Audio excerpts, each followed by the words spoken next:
Hi, everyone.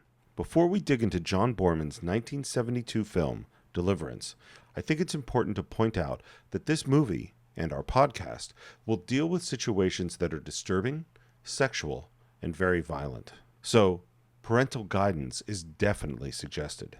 That being said, I give you John Boorman's Deliverance.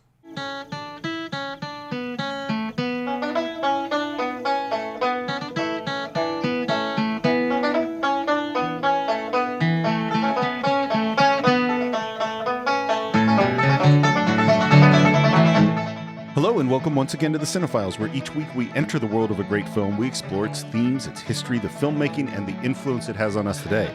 My name is Steve Morris. I'm a filmmaker and directing instructor in Los Angeles, California. Hello, everyone. My name is John Roca. I'm a writer, producer, and host over at Collider, and also a voiceover artist, and also lover of all things movies and enjoying the world. And I'm a little tired tonight. You've been talking all day, it sounds like. Yeah, I've been talking all day. All day. I've been on a bunch of Collider shows all day today, and then just did a top 10 show, and now coming in to do Cine-Files. But I'm really excited to do this film, Steve, because when a fan, I think, suggests this possibility of between two films, I think it was, or if you came up with the idea, I wasn't sure, but the idea of these two films. It was my idea. It was your idea? Great. Yeah. But it was Deliverance, or what was the other one? Longest Yard. Longest Yard, and Deliverance ended up winning. I was kind of excited to talk about this film because it has a little more weight than The Longest Yard does. It's funny because I think it's felt like you were really into doing Longest Yard when we started. As a personal, because I love that film, but there's more to explore here. Yeah, and maybe someday down the line we can still do Longest Yard. Sure. We got a lot of movies. I plan on doing Cine-Files for some time. Yes. Assuming nothing else happens. And sadly, there will be other deaths that will be a reason for us to do certain movies. That's right. Yeah. And this one, of course, is because Burt Reynolds passed away. Mm-hmm. And we very quickly reposted our old episode of Boogie Nights. We did. Which is sort of the resurgence, the rediscovery of Burt Reynolds. And this film is really, this is where he arrived. Yeah. I mean, this is really the moment where he became a star. And I did a little bit of research because I didn't actually know that much about Burt Reynolds. Okay. And so I went in and took a look. It's funny. He always claimed he was born in Georgia, but that was a lie. Oh, of course. He was actually born in Lansing, Michigan, because his father was in the military. And he actually grew up in Michigan and in the Midwest quite a bit for a few years, and then moved to the South. Oh, okay. Ended up in Florida, grew up near Palm Beach. Yep. Became a football player, and then, I didn't know, joined your alma mater, That's Florida right. State University. He's a Seminole, son. Yeah, Yeah. played halfback. Sounds he like did. he was really good. He was really good, yeah. And the school loves him. Oh, There's really? A whole, Of there's a course, whole wing of for course. Burt Reynolds, and he would come and guest teach all the time at Florida State. So Oh, really? Yeah.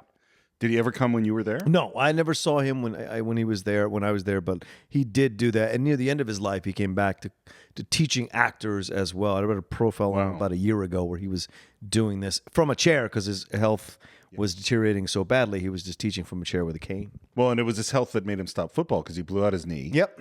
And it sounds like right around the time he blew out his knee, he's in an English class, and you're in English class, and they're reading Shakespeare, and they had to read in class, and he was forced, very much against his will, it sounds like, to read some Shakespeare, and the English teacher said, you need to do drama.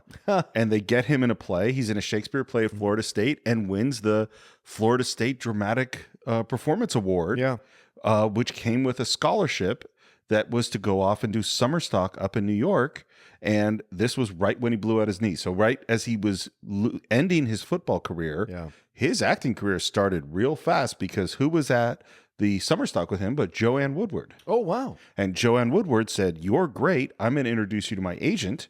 Her agent took him on, and he was acting in New York the next year. Wow. He was acting on Broadway 6 months after that. Good God. Yeah, it happened really fast. And then it happened really slow because that's like the late 50s. Mm-hmm. And then he spent the next 10 years doing TV and doing little bits and parts in movies. The biggest thing he did was he came in and got a part on Gunsmoke. Yep. And he was on Gunsmoke for 4 years, I think. Mm-hmm. And that's where it's like, oh, who is this guy? He's going to be a big star. This is by 63, 64. Yeah. And nothing really fit for him, it sounds like. Mm-hmm. Again, he's on Gentle Ben. He's on, he was on all the stuff in the mid to late 60s. He had 2 TV shows that he was the lead of. Both of them died. And so he was looking kind of like that's not going to happen for him. Right. And then Deliverance happened. Huh. And Deliverance is really what made him a star, which I thought he was already a star when he did Deliverance. Yeah. He really was. I mean, he had done a lot. He had worked for over a decade, but hadn't really hit. Yeah. And then suddenly after Deliverance, he was a star. And it's funny, like right after he did Deliverance, he did that naked centerfold in Cosmopolitan Right. that was hugely controversial and popular and salacious, and he was dating Dinah Shore at the time. What? Yes, he dated her for like 5 years. Dinah Shore? Dinah Shore and Burt Reynolds. And so he was on the Dinah Shore show all the time. What? And so suddenly he became this person who was really in the public consciousness so much that, and this I just still can't get my head around. Yeah. When Sean Connery was quitting as James Bond, Albert Broccoli came to him and said, "We want you to be the next James Bond." What? Yes. Listen, if you trust Wikipedia, that is what it says. But were they thinking of doing an American James Bond? Or I don't know. All, All I know is that Burt Reynolds said an American can't play James Bond, and he turned it down. Well, he said. I mean, that's just crazy. That's madness. And after that, he does White Lightning and Lucky Lady, and then his directorial debut on Gator. Oh God, Gator! Right, I remember watching that. The vaguest memory of that movie. And then that's when he sort of hits the stride. Yeah. With Longest Yard, and 1977 is Smokey and the Bandit, and that I'd say is peak. That's peak Stratosphere. Burt. That's Stratosphere. Yeah. And Semi Tough, The End, Hooper, and right around then is when we start to have that downfall. And it happens pretty fast. We go into Smokey and the Bandit 2, Cannonball Run, Best Little Whorehouse in Texas. Mm-hmm. I think that's like the turn for me. Best Little Whorehouse in Texas. I'm not going to put Cannonball Run in a negative. No, I'm not. But certainly Best Little Whorehouse in Texas. When you're like, right. what's happening here? And then there's this thing which we talked about when we had our did the little intro for Boogie Nights, is that suddenly he was not a movie star. Yeah. And there's a good 10 years or so in the wilderness where he becomes, a joke. He's the creepy dad at the end of the bar. Yeah. You're just like, ooh, with the perm hair and the mustache. Because he's still trying to be that guy that he was in 1975 or 77. And he doesn't know how to be cool at the age that he's at. No. Because he didn't transition well into getting older. And we come back to Evening Shade. Yeah.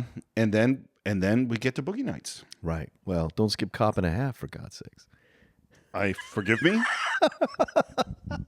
You're absolutely right. I should not have skipped that. There's a lot that I skipped. Yeah. There's a lot that I skipped.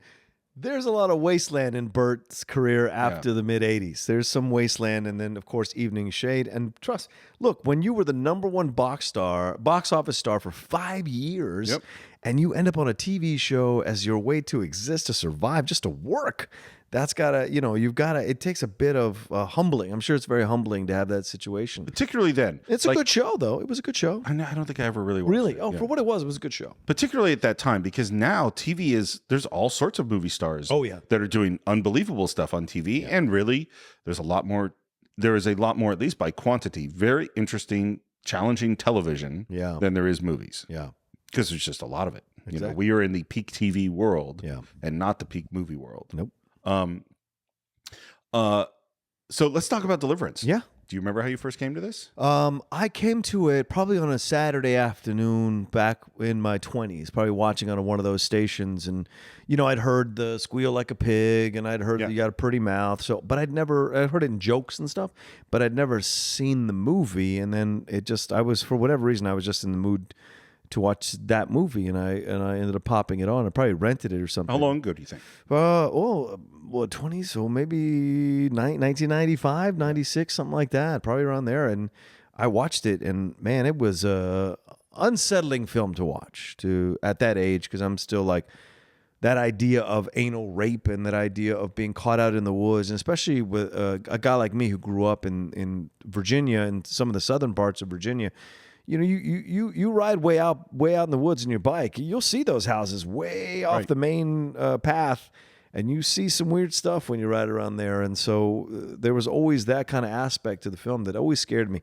Listen, Inner cities don't scare me to the level, or any kind of crime around there. Don't scare me to the level it does being out in the backwoods, being out with these people who've been out there for a long time. Well, you're not a woodsy guy. I'm really not big on nature. No, it's not my thing, to be honest with you. And you surrounded with a bunch of people who are a bit backwards and scary looking, and then I can play the banjo. Then I'm really scared. Well, one of the things about this movie is about the fear of the other. Yes, It's about you're in this world and you don't understand it, Mm-hmm. and it's also about like the city folks' sense of superiority about the other, right? You know, and maybe those people who live out in the hills in Georgia or in the Appalachian Mountains not really liking those city folks. Nope. You know, for me, it was the same thing. I had heard about it a bunch. I had seen clips from the movie. I knew about Dueling Banjos. I knew a couple of things, and I didn't see it until I was in my mid-20s, maybe late 20s.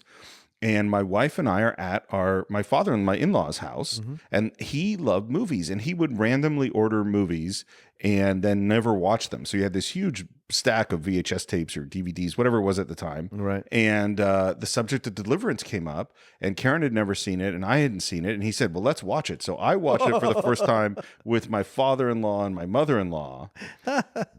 And at the time went, wow, this is a really good movie. Yeah. And I had watched it maybe once since, and then watched it a couple of nights ago. So I haven't seen this that much. Oh, wow. And what was surprising to me when I just watched it again is like, because it's a heavy movie in some ways. It is in some ways. And yet it's actually completely compelling, enjoyable. I really loved it. I really, really loved it watching the last and studying about it. I'm like, this is really a fascinating film. And although it does certainly have darkness in it, it's not as dark. It's actually fun, and it's way. Fun's the wrong word. It's very entertaining, I guess, is the right word. Yeah, entertaining I'll go with. Okay. I won't go with fun. I want to talk a little bit about pre-production. Sure. It's based on the novel by James Dickey. He was a big poet, a Southern man, obviously. This is his first novel. It was a monster hit. Yeah. It was a huge hit. And John Borman, who's our director, who we haven't talked about since we talked about Excalibur. Yeah. It's so funny. Excalibur and Deliverance are the same guy. And this is, of course, 10 years earlier than Excalibur. And he had read The Galleys and he loved it. And Warner Brothers said, let's do it. And at first, it sounds like the budget was pretty big. And he works on the screenplay with James Dickey. They like mail it back and forth to each other until they come up with what the screenplay is. And let me tell you some of the people they were talking about casting, because it just sounds amazing. So first of all, Dickey wanted Gene Hackman to play Ed. Oh, I could see that. Yep. Yeah.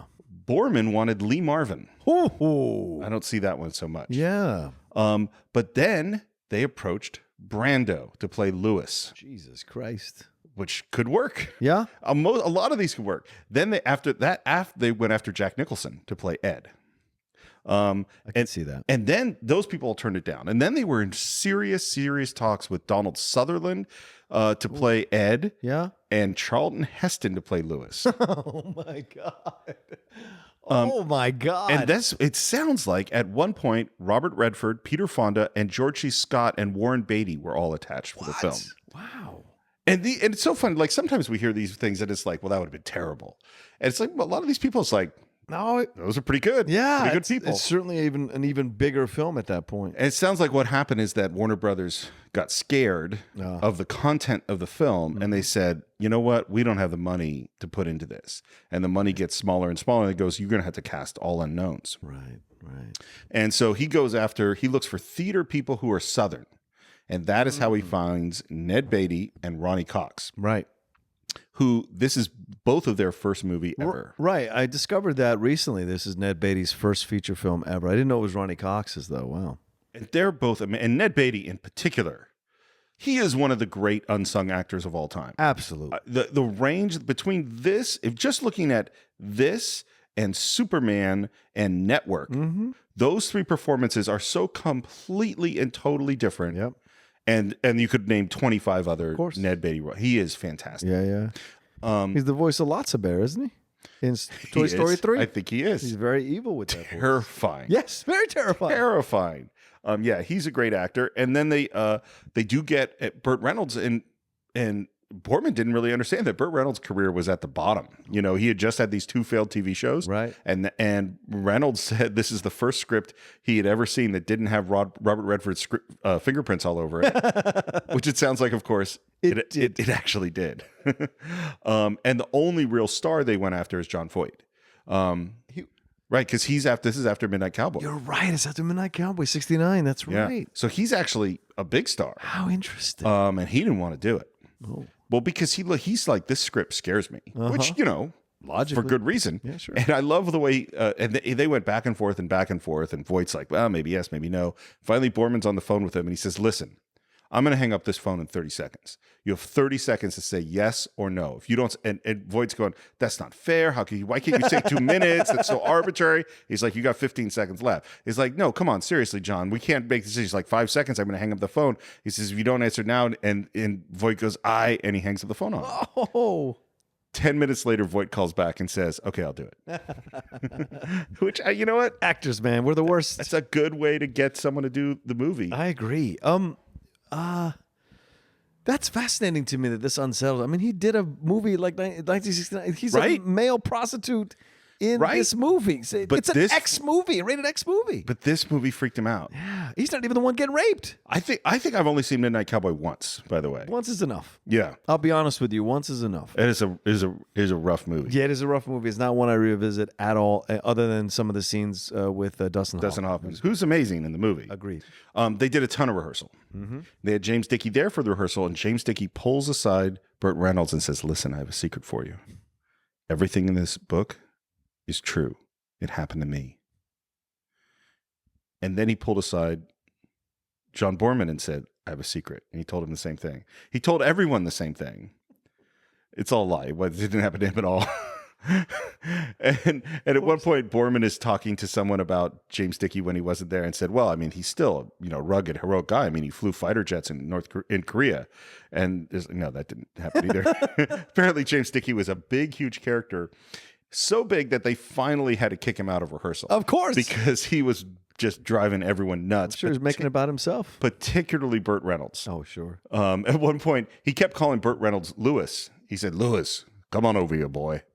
And Burt wouldn't respond to him. He said, Lewis. And finally he said, my name isn't Lewis. You call me Lewis one more time, I'm going to knock your head off. And James Dickey's response was, that's just what Lewis would say. And there's a rumor that he actually got in a fist fight with Boorman and broke his nose, but I don't know if that's actually true. Wow. But finally they kick him out of the rehearsal process. But they did a lot of rehearsing, a lot of improv, and a lot of practicing canoeing and archery because they had to actually do this stuff because there are essentially no body doubles in this at all. Right. That is all them except for one moment where John Voight has a body double. Oh, wow. Other than that is all them canoeing down the river. They shot most of it in sequence. And the budget got so small that basically a lot of times what they did was the 4 guys on the canoe, Boorman, the DP, and a grip went downriver with a camera and bagged lunches and shot all day, and that is it. Wow. And they went down to a point where they got picked up by a car. Yeah. And that's how they shot a lot of this movie. Mostly without sound because the river is so loud that they couldn't record sound, so they just didn't record any sound and they dubbed in all the dialogue later. Right. I mean, this is like a 70s film. Low budget, out on the water in the middle of nowhere because it took them forever to find this location in Georgia. Yeah. And Boorman wanted a location that was really untouched, which meant that you could only get in there with 4-wheel drive. It was really hard, couldn't get equipment in, and that made it this very indie kind of film. Yeah, no surprise. Yeah. Would you like to get in the movie? Let's do it. It's really interesting to me that we start with just hearing laughter over the Warner Brothers symbol. I'd never seen that. It's really unusual. You want to talk about the vanishing wilderness? Louis, listen, what are you so anxious about this? Because they're building a dam across the Cohulawasi River. They're going to flood a whole valley, Bobby. That's why.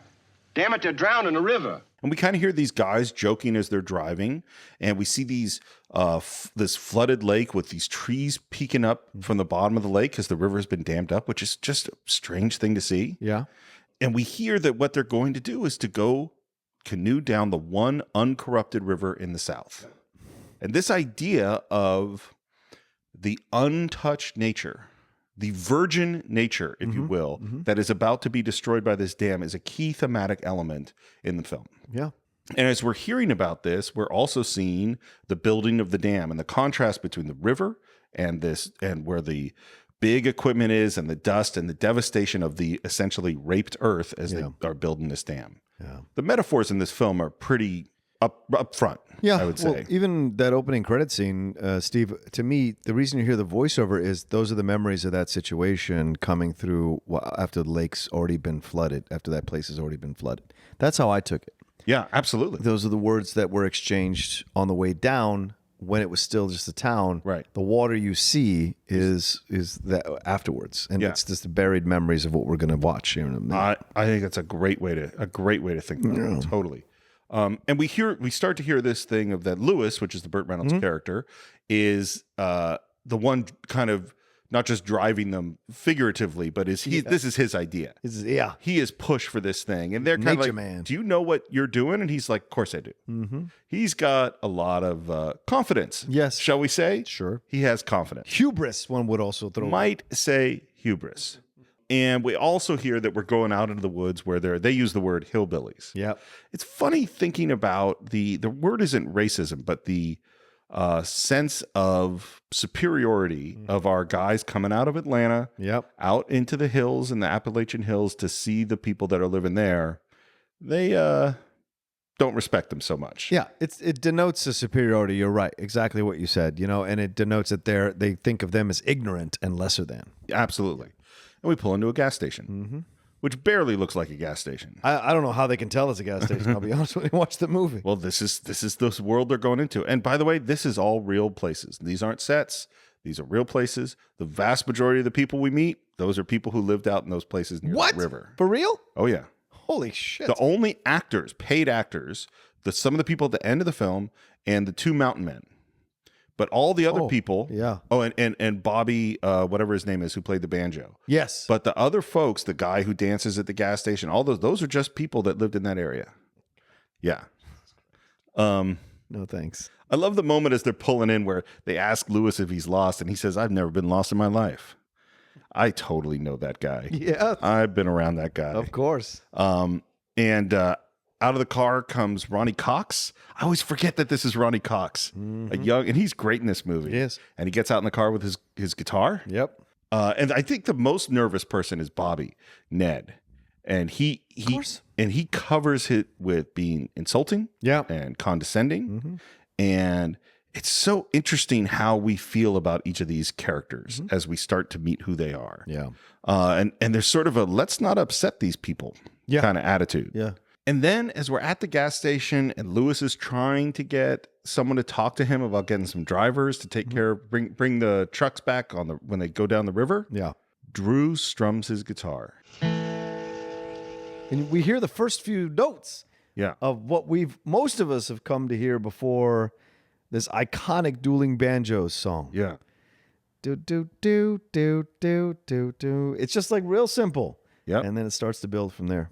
And we look up and we see this kid, and they spent a long time trying to find this kid that looked like this. Oh, really? Yeah. They wanted someone that looked different. Sure. And good word for it. Billy Joe Redden looks different. Yeah. He has a smile, and he has eyes, and he has a look that is not so normal. Right. And apparently he's 15 years old. He had a second grade education. Okay. And he was 15 when he made this movie? 15. God, he looks 12. Yeah. And he doesn't play the banjo. What? He does not know how to play the banjo. Was that all piped in? Nope.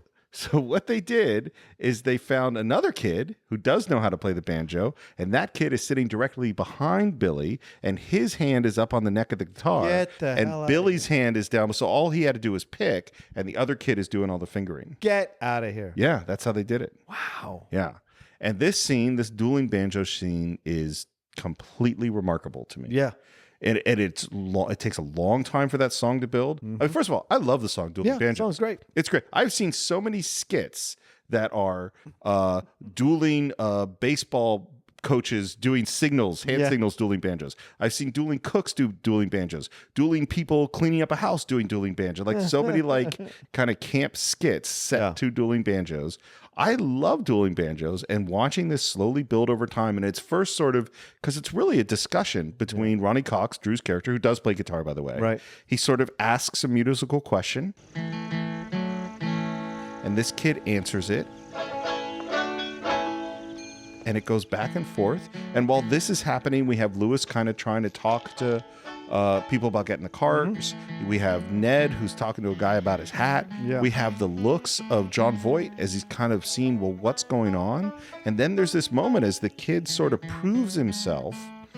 And then Ronnie Cox goes, oh, you can really play. And he stands up and kind of goes, come on. And then they really go into dueling banjos. Come on, I'm with you.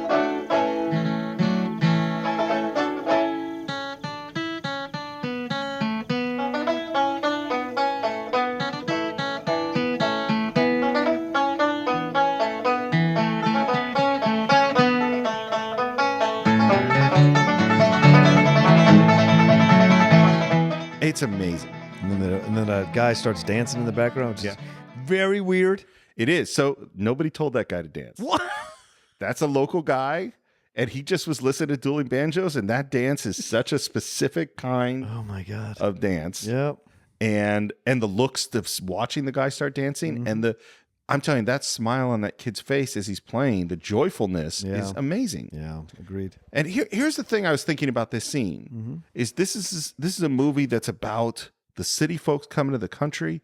It's about the danger of the country folks. It's about this river and coming to visit this unspoiled river. And this is a moment of connection. Yeah. Like there's literally connection through music. Literal harmony is happening here as they're playing together, and it's joyful, and it is about to be broken. Yeah. I love the moment, by the way, where Ronnie Cox gets lost because the kid is playing so fast I'm lost. and manages to come in right at the end. God damn, I can play all day with that guy. I believe you could, too. And he goes up to shake his hand, and what happens? The kid just turns away from him Yeah. and doesn't even look at him. Yeah. It's a very weird moment. But that's the moment where you know this is going to be that's the moment of dread. Yeah. You had this, and it fools you, you know, this, because you go out on the river, it's peaceful. You have no idea what's around the edges of this peaceful river. And this moment is the same thing. You have this moment where they feel like he feels like they're connecting and they're speaking through the language of music. They are connected. Yeah, they're having a great time. It seems like both to a together. point, yeah. And then when the music stops, though, It's over. that moment is over. Yeah. And Bobby, who, by the way, that's Ned Beatty's character, who when they first saw the kid said something about genetic deficiency or something, which is kind of fucked up. Of course. He said his response to the kid turning away is, oh, just give him a couple of bucks. Yeah. Which is so typically not elitist exactly, but It's certainly dismissive. Yeah, exactly. That's the right word.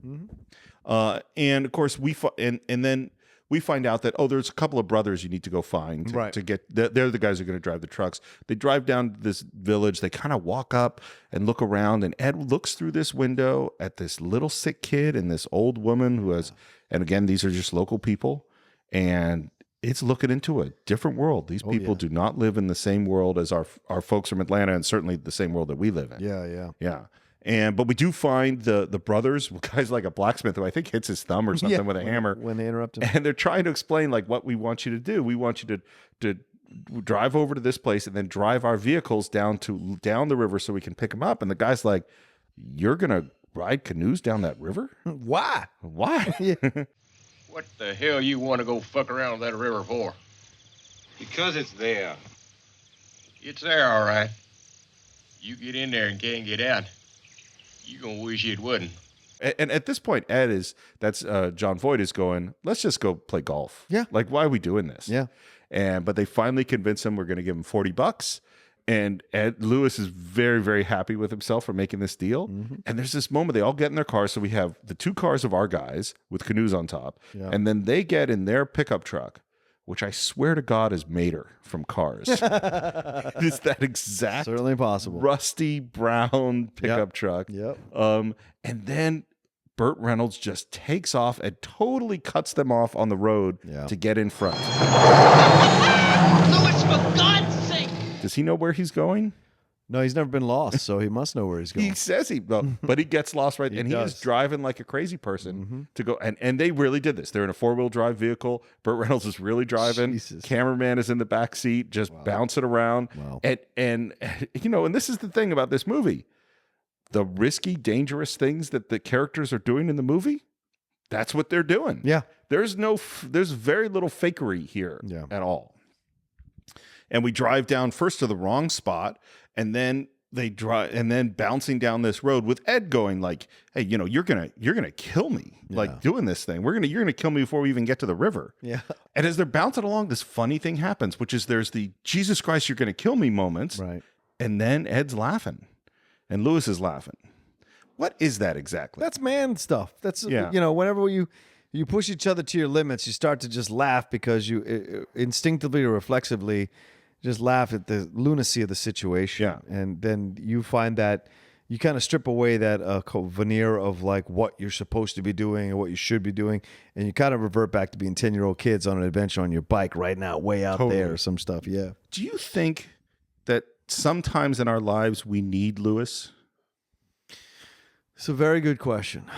I think it depends on the stage of your life. I don't think you need him in your 50s. I don't think you need him in your 60s or your 70s. I don't need him now. But I think you need him in your 20s and your 30s possibly to kind of push your comfort zone or your boundaries and make you see what you're capable of doing in a situation like that. I don't love hanging out with Lewis's at this point in my life. No. But there were definitely some things that I did when I was younger that I was glad that I did that I wouldn't have done. Right. And that's what's happening right now. Without Lewis, we wouldn't be doing any of this. Absolutely. And right now, we finally stop the cars. We get out. Just in the distance, we hear something. Listen, Ed.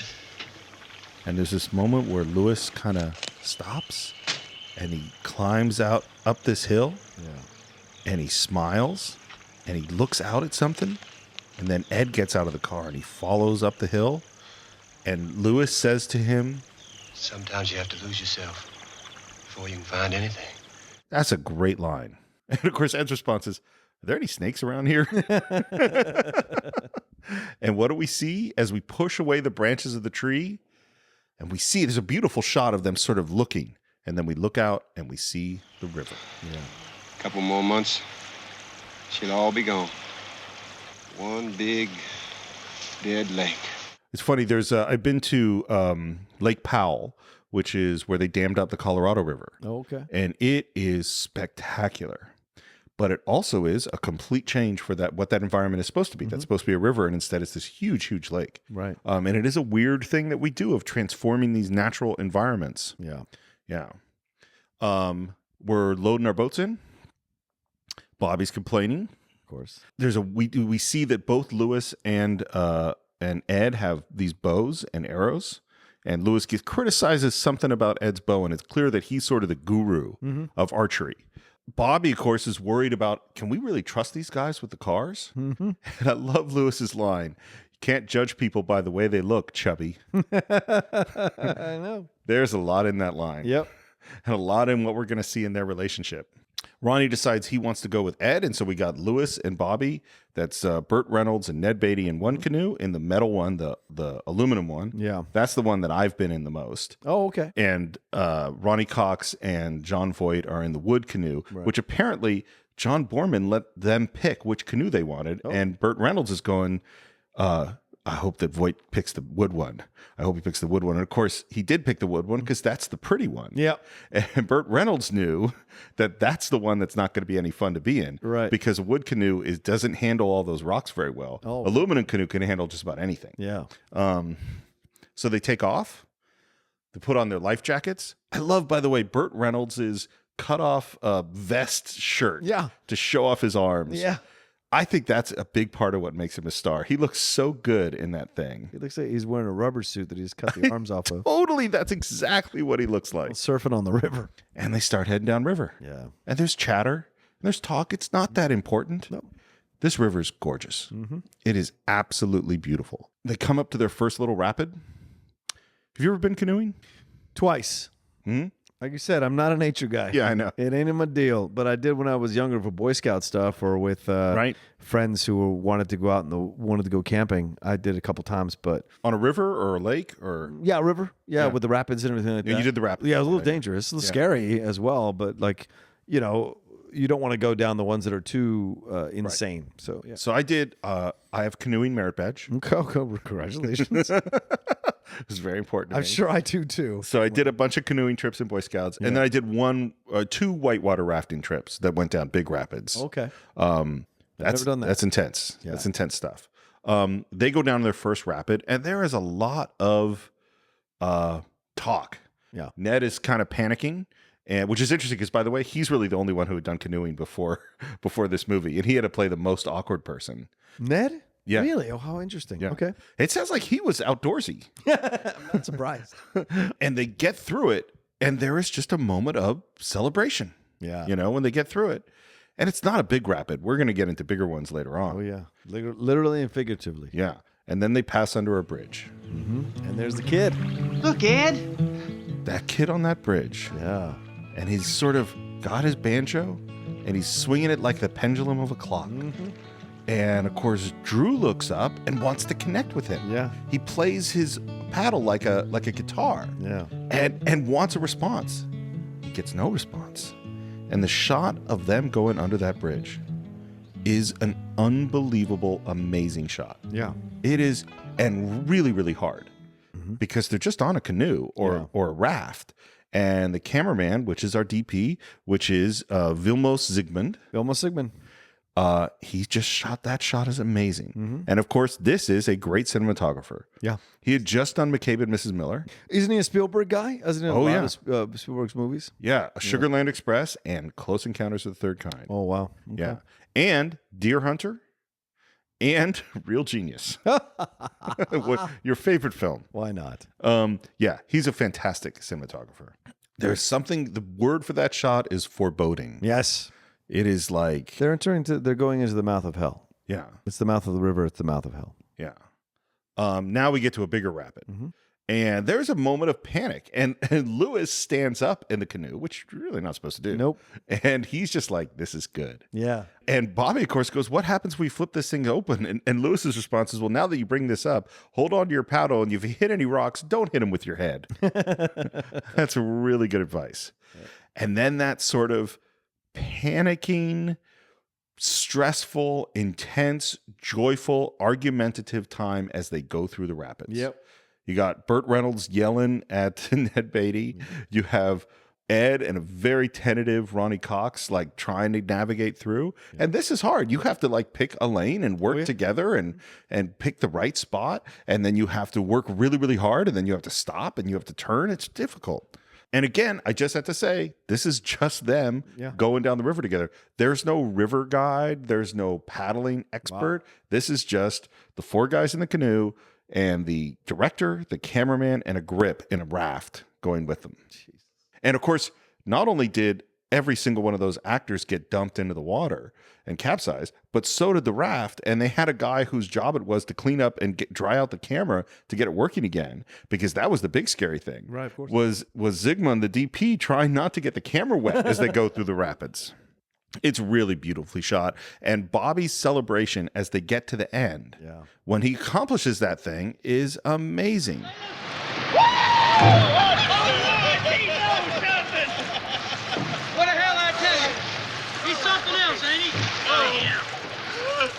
I'll tell you, Lewis, that's the second best sensation I ever felt. You did good, Chubby. You did good.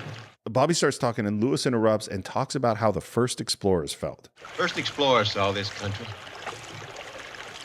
Saw it just like us. In a canoe. I can imagine how they felt. Yeah, we beat it, didn't we? Did we beat that? You don't beat it. Don't beat this river. And they all look up at the river with more respect, and then they paddle on. Yep. And that's an important point. You don't beat the river. You might get down the rapids, but this river is going to beat you. Exactly. Yeah. when I go fishing, I usually do it with a fishing pole and a line. That's not how Lewis does it. Nope. Got that big compound bow. Yeah. With those metal arrows. And standing in the bow of the canoe with John Voight kind of reclining in the back while he's shooting some arrows.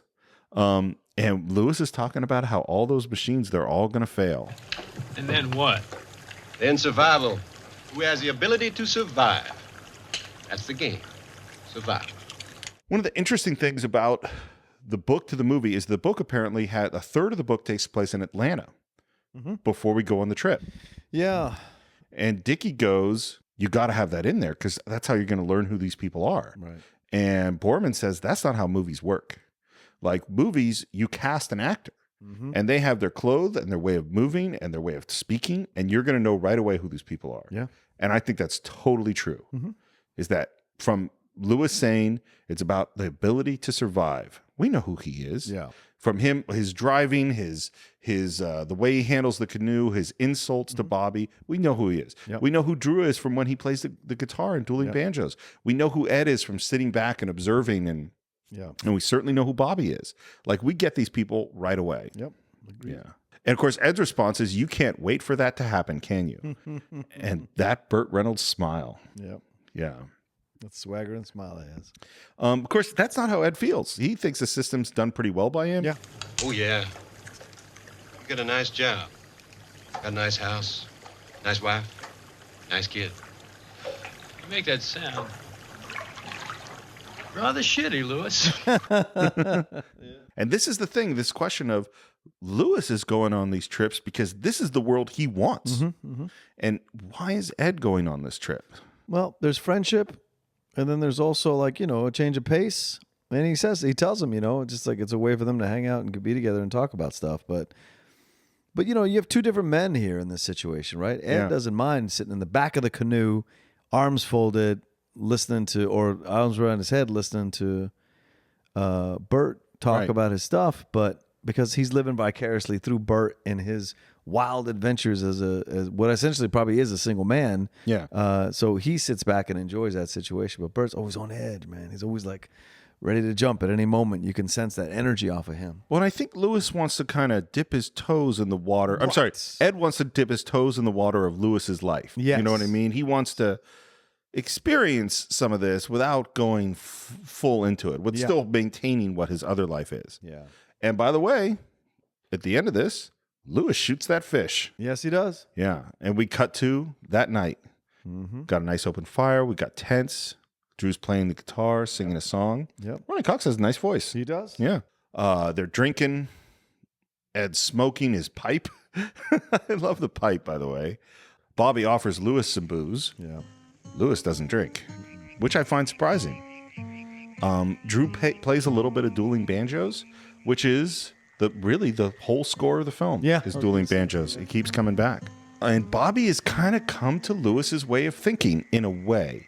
He says, It's true, Lewis, what you said. There's something in the woods and the water that we have lost in the city. We didn't lose it. We sold it.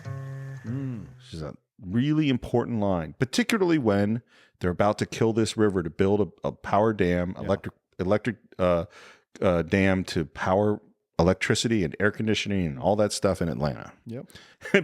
Ned Beatty's really funny. He's talking about his air mattress and he's talking about that it's going to be his version of a broad. And then he does this little dance where he lifts up his shirt and it's very, very funny. And just as that's happening, Lewis stands up. Yeah, man.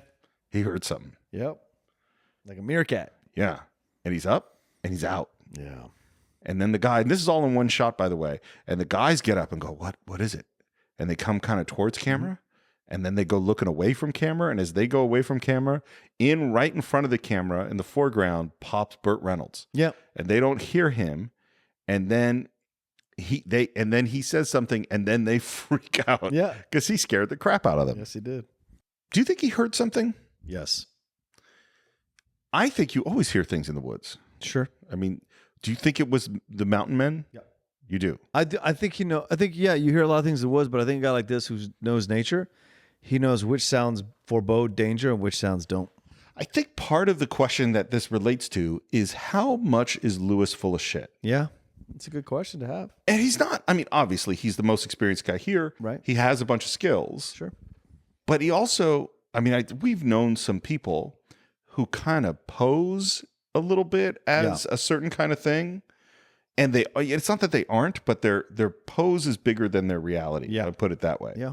That's kind of how I feel about Lewis. He likes them thinking of him as a certain thing. Yeah, of course. And he plays into it. Yeah. Yep. And he says he thought he heard something or someone, I don't know, and they all laugh and they say goodnight. Yeah. And Ned is going to sleep. And at this point, Ed is drunk. I love, by the way, Bobby has a line of, I had my first wet dream in a sleeping bag. How was it? Great. There was no repeating it. I don't know exactly what that means, but I think there is no repeating your first wet dream. I'll agree with that.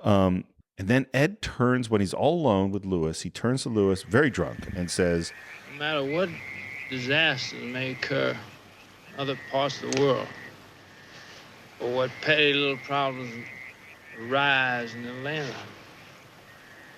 no one can find us up here. Yeah. that's a line with a lot of meaning, double meaning. Because I think, and we get into, Karen asked last night as we were watching it, like, what does the title mean? Yeah. Which is a good question. Deliverance. Yeah. And one of the things that John Borman says is he says, well, they think that they will be delivered from their lives in Atlanta, their kind of meaningless lives, by this experience in the woods. Right. And this line, he says, it's kind of him saying, isn't it great that none of those problems of life can find us up here? Right. But the other meaning of that line is, if you get in trouble, no one can find you. Yeah. You are on your own. Yep. Because they're going to need to get delivered from this river. Yeah. You know, in the end, that's what they have to escape from. It's the next morning. Beautiful morning. Yep. Ed's the first to wake up. He grabs his bow. He goes off into the woods. It's quiet. Yep. And there, a little ways away from him, he sees a deer. And he knocks an arrow. He aims at the deer. He pulls back the arrow. The deer hasn't seen him at all. It's just right there. Easy shot. Yep. His hand starts to shake. Both hands start to shake. Starts to shake more. His whole body starts to shake. And It's unsettling how much he's shaking. yeah, he's having a real emotional moment. Yeah. Have you ever killed an animal? Have you ever killed an animal? Yeah. No. Yeah. Nor would I. Hunting's never been my thing.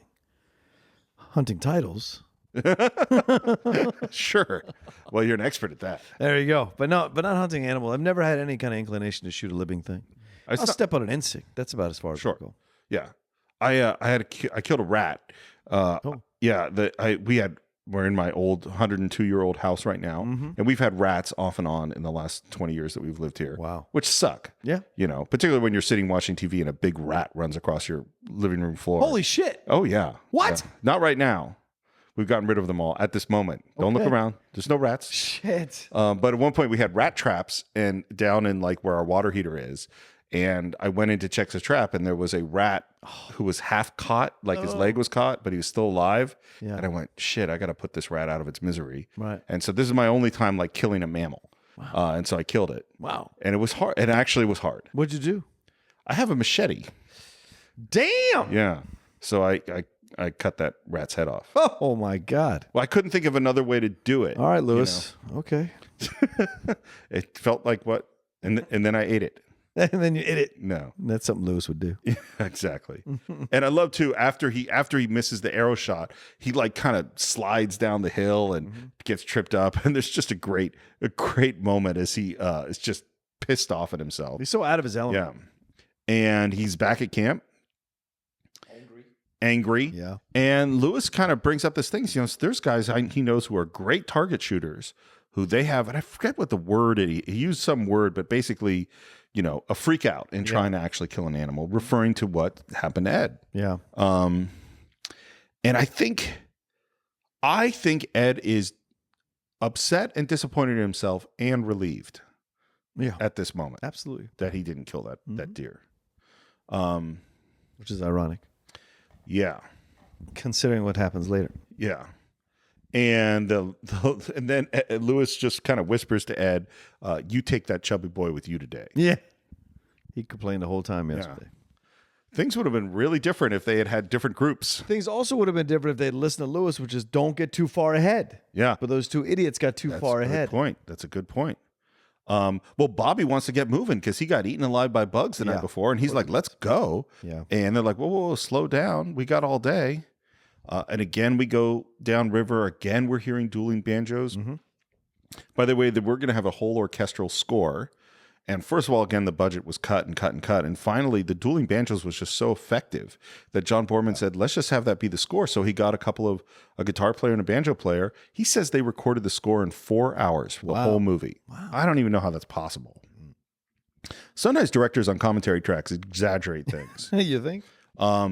Anyway, we're going down shore. It's really beautiful. Yeah. Ed and Bobby are alone. They pull the canoe ashore.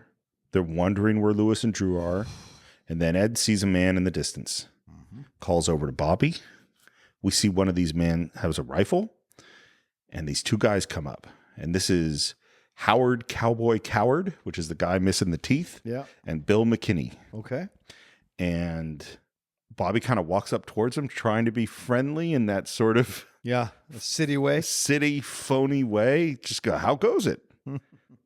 And Bill McKinney goes, what the hell you think you doing?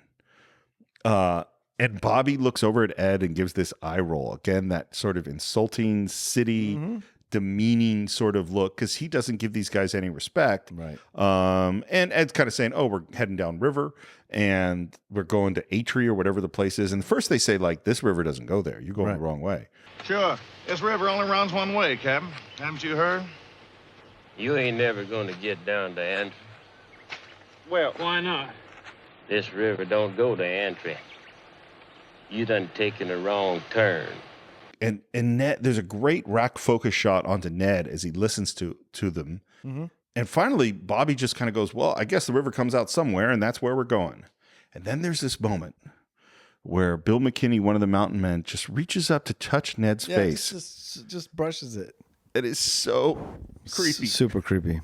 Because it's so random and it violates his personal space. And there's this look from Ned Beatty. Just like, what was that? Yeah. But he senses what's happening. I imagine Ned Beatty, the character that Ned Beatty is playing, was bullied when he was a kid, probably beat up when he was a kid. So he gets what these guys are doing. See, because the thing is, Ned talks about through most of the movie his sexual prowess. I had some of my best nights in that backseat, blah, blah, blah. I had my first wet dream. He's trying to overcompensate. Sure. For supposedly being this, this sexually active dude. And I don't think so. I think he was bullied. I think he was beat up as a kid. And I think when the brush happens, it's bringing back memories of that.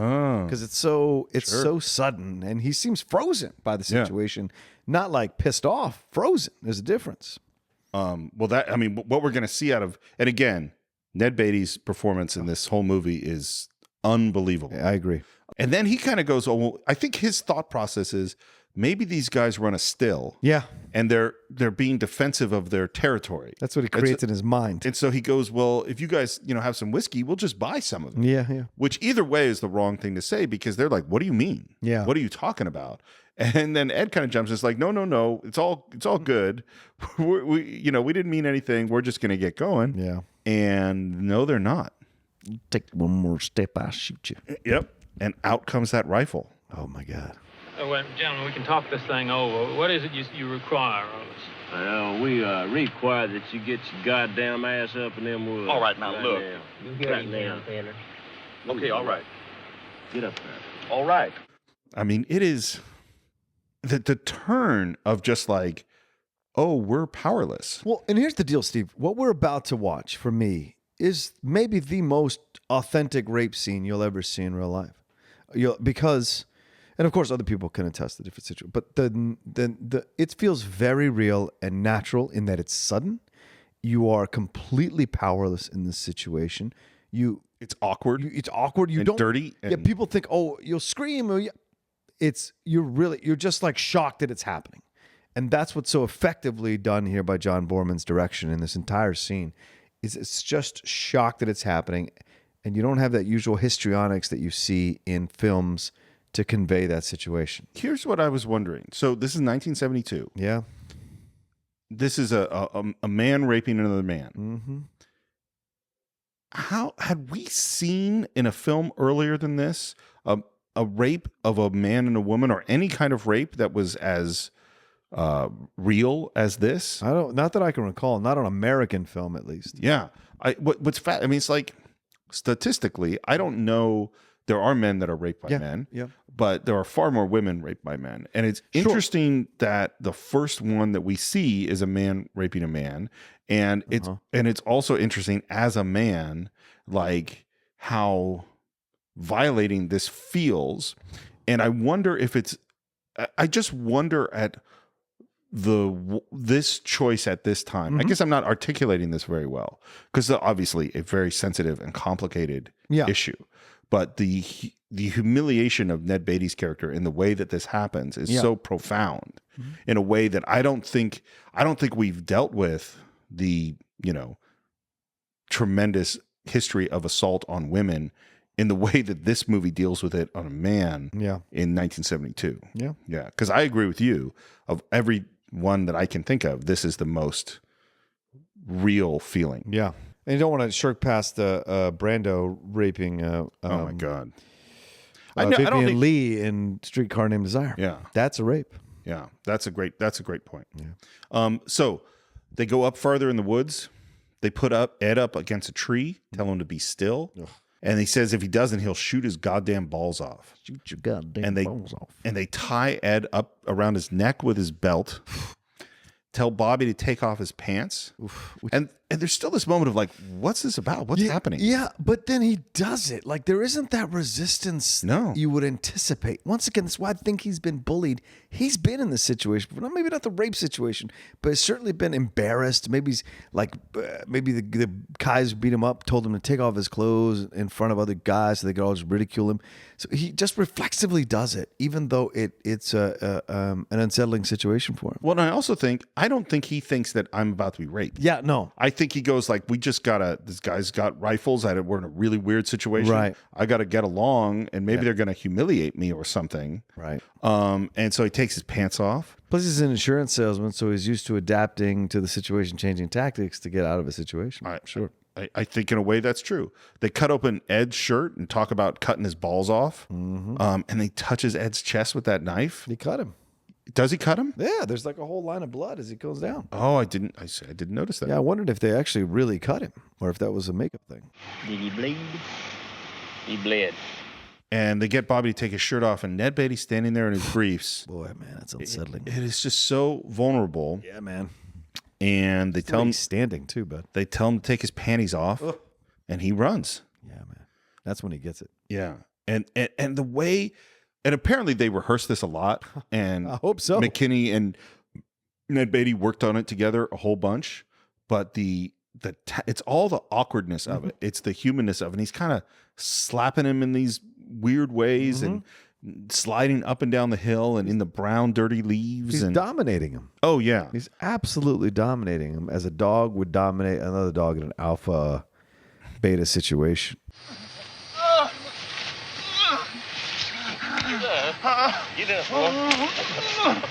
And he says he looks just like a hog. Yeah, man. Come on, piggy, piggy, piggy. And then he asks him to squeal like a pig. You look just like a hog. No, don't. You look just like a hog. Don't. Come here, Piggy. No. Come here, Piggy, Piggy, No. Piggy. Come on. Come on, Piggy. Come on, Piggy. Come on, Piggy. Give me a ride. On a ride. Hey, boy, get up and give me a ride. All right. Get up and give me a ride, boy. All right. You know how squeal like a pig came about? How? So apparently the language is originally a lot, more swear words. Yeah. And the studio had said, listen, you got to shoot versions of all these scenes that don't have all these swear words so we can put it on TV. That's a pretty normal thing to do. Right. And so they're trying to figure out what the hell are we going to say? And someone on the set came up with squeal like a pig. And then Borman liked it so much that they never shot the stuff with the swear words. Oh, wow. So this was actually an alternate thing at first to just be able to get it on TV. And it ends up being so much more disturbing. And making Ned Beatty squeal like a pig, and he gets on top of him. Yeah. He pulls back his nose, and he's riding him. Oof. And then he's trying to pull down his underwear, and there's this moment where Ned Beatty stands up. Yeah. And it is so, it's not, I'm going to fight you. No, it's defiant. It's defiant and almost petulant, Yeah. but also knowing you're not going to win. Right. It's not combative. Right. It is again, Ned Beatty's performance. Yep. And then he's calling out for him to squeal, and we have this close up on Ned's face and John Voight watching. Yeah. Well, boy. I bet you can squeal. I bet you can squeal like a pig. Oh, squeal. Squeal now. Squeal. Squeal. Squeal louder. Louder. Louder. Louder. Louder. Louder. Get down there, boy. That belt around his neck. Yeah. And he wants to try to stop it. He tries to reach a couple times, try to stop it, try to rip out of the tree. Yeah. And the guy with him, which is Cowboy Coward, Yeah. who's got no teeth, smiles over at Ed. And you know Ed's next. Yeah. That's what we know. It's very reminiscent of what you see in Pulp Fiction with Bruce Willis and those guys in the bottom of the thrift store. Yeah. With Ving Rhames and the Gimp. Yeah, with the Gimp. Yeah. Well, those guys are related to these guys. They moved after this lake got flooded and their village went away. This was the other two brothers. They moved to Los Angeles. Sounds good. And opened up a pawn shop. That's an LA movie. Yeah. That's true. And then Ed sees something move in the background. But I do like this, and this is what's so powerful about the scene, Steve, before we move on to the other scene, is you see them out of focus. Yeah. What's happening. So even Ed, whose point of view you're kind of using in the situation, can't see what's happening. Right. Like even he has to fuzz it out of his mind. Yeah. In order to deal with it. So our mountain man's done with Ned, done with Bobby, leaves him sort of ass in the air. Yeah. Walks away from him, and now it's no tooth guy is moving in on Ed. And they undo the belt. And Ed drops to his knees, and they lift up his chin, guns pointed at him, and they're discussing what we're going to do with him. Yeah. What you want to do with him? He got a little pretty mouth, ain't he? That's the truth. Oh, man. Yeah. And Ed sees Lewis in the background with a bow. And the John Voight's performance as well is stunning. His eyes ablaze in this moment. Yeah. And his reaction to it. And there's a nod, just the smallest nod to Lewis. And they're going towards his pants. And then that arrow comes through the chest. Oh! Which, of course, is the easiest way to do it, which is the camera moves up and the arrow's already there. Oh, right. Yeah. That's how you do that. And Ed grabs the rifles. The other guy runs away. And Drew comes up going, "You better run, you son of a bitch." And he goes to help Bobby. And then there's a very, very slow death. Yeah. It's a long time. This is Bill McKinney. Takes him a long, long time to die. How do you know? Do you know the background history of these two actors or anything? So I do know the no tooth guy. Okay. Which is that Borman had a lot of trouble finding a guy with no front teeth that he could get that would be willing to work with his dentures out, because some people have that, but they're like, no, I can't show that. The whole reason I have these things. And it ends up that this is a guy that Burt Reynolds worked with on a dude ranch. Oh shit! And he said, "I remember from my buddy whose nickname is Cowboy, and his name is Howard Coward." Howard Cowboy Coward. That's perfect. And he caught him, and that's how we got this guy. And McKinney's an actor and a stuntman, but I don't know anything else about him. Okay. And that slow death, that was the one problem they had with censorship. It wasn't the rape scene. It was how long this guy took to die. Oh my God. That's the problem they had with censorship. Jesus. And he kind of staggers forward and points. Yeah. And Ed reacts to the point and backs up. And Lewis has got another arrow ready, and then he falls down dead on the tree. And then we have a conversation. I thought they'd surely kill us. They would have. They would have for sure. What are we going to do with him? And Drew's response, and he's kind of the moral one of the group and the sensitive one. His response is, There's not one thing to do. Take the body down to entry. Turn over the highway patrol. Tell them what happened. Yeah, of course. For him, it's so easy. Yeah. Was he the one getting raped? Yeah, that's when Ned walks up. Was he the one tied to a tree? And Lewis is going, well, what exactly are we going to tell him? And Drew's not quite connecting yet. Well, we're just going to tell him what happened. I mean, this is a justifiable homicide, if anything is. They were sexually assaulting 2 members of our party at gunpoint. Like you said, there was nothing else we could do. By the way, in this scene, which is mostly in one shot, McKinney had to stay motionless with his eyes open, not blinking for like 3 minutes. Well, his face all scrunched up against the tree, too. It's pretty incredible. Hard. That's really hard. Sure. And they get into this discussion about the law. And Drew's kind of going, I was on a jury once. It wasn't a murder trial. And Lewis responds to that right away. Murder trial. Murder trial? Well, I don't know the technical word for it, Drew. But I know this. You take this man down out of the mountains and turn him over to the sheriff, there's going to be a trial, all right. Trial by jury. And this is the problem, is that who's going to be on that jury? It's going to be all these guys' friends. So we're going to go down. We're going to tell them the whole story about So Bobby got raped, and they were about to rape Ed. So I shot this guy in the back, who's probably a friend of yours. Right. And so go ahead. and the thing is, I don't know what I'd do. I do. You do what they did? Of course. It's tough. Or I'd cut the pieces up. Yeah, I might cut the pieces. I mean, if I'm going to bury the body, you got to do it right. Right. And so we get into this conversation about what we should do. Yeah. And the first person they ask is, what do you think, Bobby? And he charges that dead body, and they grab him and stop him. Yeah. Again, man, Ned Beatty. Yep. Yeah. Because he's still in the daze from what just happened. Yeah. It's a reflex. Yeah. Ed's in shock too. He doesn't know what to do. And Drew is going, no, now you listen, Lewis. Now you listen, Lewis. I don't know what you got in mind, but if you try to conceal this body, you're setting yourself up for a murder charge. Now that much law I do know. To which Lewis smiles. This ain't one of your fucking games. You killed somebody. There he is. I see him, Drew. That's right, I killed somebody. But you're wrong if you don't see this as a game. Yeah, interesting. It is a matter of the law. The law? The law? What law? Where's the law, Drew? Huh? And finally, we get to whether or not Drew believes in democracy. Let's take a vote. Yeah.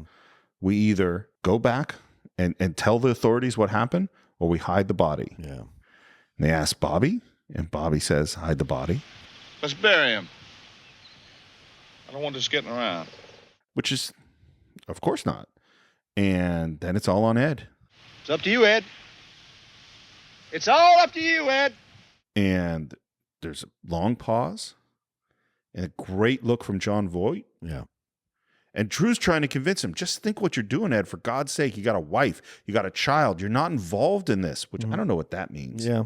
And he says, think about your family, Ed. This may be the most important decision in your life. And Ed, in a loud voice, says, yes. Yes. There's no way we can change this.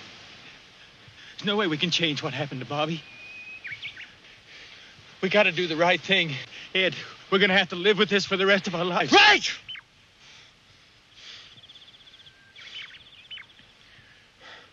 I'm with Lewis. And they carry that body down the hill. And a crucifix pose almost. Absolutely. Yeah. Sacrifice. Yeah. It is beautifully shot and awkward, particularly when they have to carry over a fallen tree, and they lay the body down and they start to dig a grave with their hands. And everyone digs except Drew. Mm-hmm. And then when he starts to dig, he digs like a crazy man. Yeah. It is a really beautiful, beautiful scene. This is the beginning of the end for Drew. Oh, yeah. Absolutely. And they drag the body into the shallow grave. They bury him with a rifle, and the hand is the last thing we see, and it's sticking up. That's something that's going to come back. And it's Ed, of course, who has to push that hand down into the grave. Yeah. And they cover him up and put a piece of wood on him. I would have found some big fucking rocks to put on him at least. They should use rocks for everybody else. Yeah. And then they head back down, running down the stream towards the canoes. And they ask, and of course, now Lewis is fully in charge at this point. Yeah. And what's the plan, Lewis? And Lewis says, the plan's just paddle down to A-Tree, get the cars, go home. Yep. And they paddle away. And this time we have Drew and Ed in one canoe, and we have Bobby and Lewis back in the other. Yep. And Drew's not putting his life jacket on. And they hit some rapids, and Drew's not paddling. And Ed yells, "Drew, paddle." Yeah. He paddles. And the tension is just super high at this point. It is just, and we don't know why the tension is so high. Lewis is looking up, nervous. Yep. He knows something's coming. And Ed is calling out to Drew, who's not responding. No. Drew looks back. And finally, Ed calls out to Lewis, "There's something wrong. We got to stop. We got to stop." And Lewis is going, "No, we're not stopping." Drew! Drew, what's the matter? Lewis, I'm going to pull off to the side. There's something wrong. No, go on! And then there's this moment where Drew shakes his head in this weird way, and then he just goes over the edge of the canoe into the water. Yeah. It is weird. Mm-hmm. And what exactly happened to Drew is something that we're going to have to talk about. I don't know if you want to talk about it now. Yeah, sure. No, let's wait. Let's wait, Okay. because we got more stuff we have to get through. All right. Because now Drew's out of the canoe, Yeah. and Ed loses control of it. It slams up against a rock. The other canoe slams into it. This canoe breaks, and they all go out. They all get dumped. By the way they did this was the canoes were on rails at this point. Oh, okay. Yeah, so this was controlled. It's still them. Right. It's still them in the boats. Right. And all three people go in the water. Burt Reynolds does this huge flip into the water. Ed almost gets pulled under a rock. Have you ever gotten pulled under by the current or by a river? I have felt the undertow in the ocean, but never a river. Yeah, I was in a river and got pulled down into a rock. I did a lot of swimming in rivers in Boy Scouts, which I loved, and swimming in pretty good current. Yeah. And there was this one time, I was fine, but there was this one time where I suddenly was sucked down and I went, whoa, found a place to push off and I swam away. But yeah, it's scary. Water is powerful. Ed holds onto a bow as he goes down the rapids, and this shot of John Voight going down these rapids, and they're big. Yeah. This is the one stuntman. Oh, That's John. okay. That's not John Voight. Okay. And by the way, when they did this, they were in a place where there was a dam just above, and Borman got the local power company or whatever, allowed them to turn up and turn down the water. Wow. So he got to decide exactly how much water flow there was on these rapids. At the time that he did it, he actually turned it way up and then couldn't get him to turn it down. Oh, shit. He offered Burt Reynolds a stuntman. Burt said no. So that's really him going down. And he got hurt pretty bad. Really? Actually banged up his back. Oh, shit. Yeah, that hurt him for a while. Okay. Yeah. And Lewis comes out of the water screaming, obviously injured. Yeah. Bobby swims up to Lewis. They're calling out for Drew. Lewis says his leg's broken. They get to shore, and Lewis says Drew was shot. Drew was shot! What? Drew was shot! He pulls himself out of the water, and we see that bone coming out of his leg. It's all paranoia. Yeah. And he's just saying he was shot. He was shot. He keeps keeps repeating it. This is the point in the movie, Steve, which is really fascinating to me, where it changes. Oh, yeah. Because Burt Reynolds is the lead of this movie up until this moment. Yeah. And then it's John Voight's movie. Yeah. And if you read is it John Dickey? Is it James Dickey? If you read James Dickey's novel, it is told from Ed's point of view the whole time, from John Voight's point of view the whole time. So I thought it was incredible for a film from 1972 to have two separate leads in a film transition in the middle of the film. It was fantastic. Well, I think it's Ed's movie the whole time. Do you? I don't sense that at all. I do, because they all seem out of their element, and only Burt Reynolds seems in his element the first few minutes. Well, I think it's it's a weird thing. So, a movie that came out the same year that it was in competition with for Oscars is The Godfather. Oh yeah, and nominated for lead actor is Brando, and supporting actors both James Caan and Al Pacino were nominated. Right. I believe The Godfather is Al Pacino's movie. That's who the main character of the movie is. The first Godfather. Yes. Yeah. Because the story. I mean, gets into just sort of. Well, no, more I agree geeky with stuff. you because we come from the beginning. We see Michael. Because it's about his change. It's about who he becomes. Yes. I think this is the same thing, which is that it's weird way I'm saying it, but Lewis is the Marlon Brando character. He's the one who is in charge when we get there. Right. But it's the story of Ed becoming who he has to become in the course of this film. That's really the story. Okay. But yes, this is the moment of transition without question. Yeah. And in particular, Lewis's insistence that he was shot. Yeah. That he just knows. I wonder, he seemed perfectly cool after killing that guy. Oh yeah. But maybe he wasn't. He had to be cool to keep them all together, but you're right. Maybe he wasn't. But yeah, he's because he is insistent that he was shot. We don't see a lot of evidence of that. And Ed dives in the water. We're calling out for Drew. And what do we see floating in the water? Broken guitar. Yep. Which is as symbolic as you can get. And now, of course, Bobby is saying that Drew was shot. Right. Because Lewis said it. And so that becomes just the fact. It's groupthink. Yeah, it is exactly what it is. They find his life jacket because he wasn't wearing it. Right. And refused to put it on. Yeah, and there's this talk of like, well, maybe he was right. Of course Lewis is right. And now they're starting talking about, well, where is that other guy? What happened to that other guy? Yep. Well, he must be up there trying to shoot us. And they pull Lewis up onto some rock. It's kind of a little bit of ledge, and they're hovering there, and it feels cold, and Lewis starts shivering, which means he's going into shock. Don't you see his injury, the flesh and everything? Oh yeah, Ugh. that looks nasty. That is nasty. It's a lamb bone just sticking out of his pants. And they're trapped. Yikes. Yeah. And at first Bobby says, well, we'll just stay here until night, and then we'll go down. We'll sneak down at night. And they point to, do you see the rapids? You really want to run those rapids at night? And Ed goes, and this is that moment. This is exactly what you're talking about. He has to become the leader because he suddenly goes, well, he knows where we are. Yeah. And that means we know where he is. And they look up that cliff. Yep. And now Ed knows what he's got to do. Yep. And he climbs up that cliff at night. This is shot day for night, so it's daytime. So that's what that was, that weird effect and everything. Well, and it's also what they did, I think, was they shot the very white sky. Yeah. And they separated it out from the background. So you have kind of sky, it's kind of two layers. Yeah. And they then developed the negative so that the white sky looks black. Wow. So it's the sky part of the image is a negative image, and he's in a positive image, stopped down day for night. I think that's how Borman described that they did it. Right. And it just looks weird. I mean, it's interesting about day for night shooting is that it doesn't exactly look like night. No. It looks weird. Well, that's something I thought there was effect on purpose, that John Borman does that effect to show the changing mental state. Yes, of Ed. From listening to him on the commentary track, my gut is that's just how they did it because they didn't have any money. All right, fair but enough. it's weird looking. It is. That's really John Voight climbing up that cliff. Wow. He does have a harness on him. Yeah. But he doesn't have anything else. I mean, it's just he's climbing a really high cliff. Pulling Tom Cruise. Yeah. Well, this is, I guess John Voight was in a really bad mental place when he started on this movie. And he says that deciding to do this movie saved his life because of where he needed this movie at this time. And then John Borman tried to kill him because all this really dangerous stuff that he was doing. And now he's climbing up this cliff. And it was the cliff scene, by the way, that made him decide to do the movie.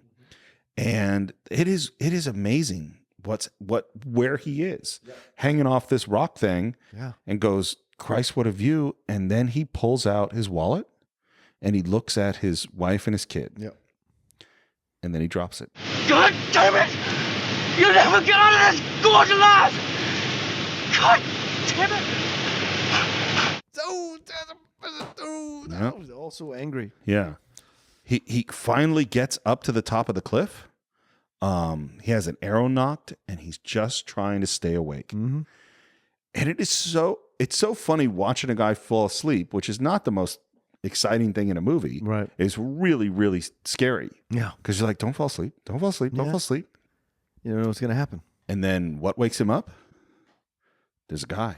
Yep. In the morning. Yeah. And he sees this guy behind Right in the distance. In the distance. Guy doesn't see him. Mm-hmm. It's just like the deer. He gets out his bow. He knocks an arrow. Yep. Pulls it back. Starts to shake. He starts to shake.